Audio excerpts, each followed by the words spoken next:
Tak lawa. Saya kalau cakap tak lawa, dia tak lawa, saya cakap dia memang tak lawa. Tapi kalau ini, dia bull dia pandai main P6. Kalau cakap beza di antara P20 dengan P6. Nampak tak? Bull dia beza. Bol apa? Dia punya hitam tu, ini elek lah, jauh panggil elek sikit. Yang ni nampak seni. Oh iyalah, betul lah.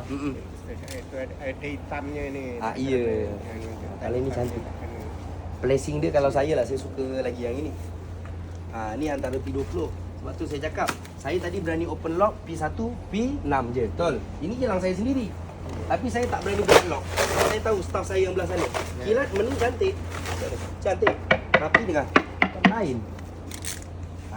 Betul ni tebal. P6-nya spek dia tebal. Walaupun tak ada finishing bawah, tapi dia ni, tengok ni. Tengok dalamnya. Ni placing supaya customer tengok bukan tipis. Sebab tu murah bukan sembarangan. Kebiasaan kalau kerusi macam ni, tebal ni dibelah dua. Contohlah ni sekarang tebal ni gini lah, konon lah, konon Biasa standard buat gini untuk jual bawah 4,000. Ni gini. Oh dia. Sebab tu kita lubangkan supaya customer boleh tengok betapa tebal dia buntut dia. Tu salah satu. Tu saya berani-berani walaupun ini bukan kilang saya, kilang pajak, barang dia. Yalah tu. Kualiti dia. Kualiti. Ikutkan untung lebih saya jual barang kilang saya ni, PE20. Tapi kalau untuk acik, maksudnya saya akan lepaskan barang yang saya paling suka dulu.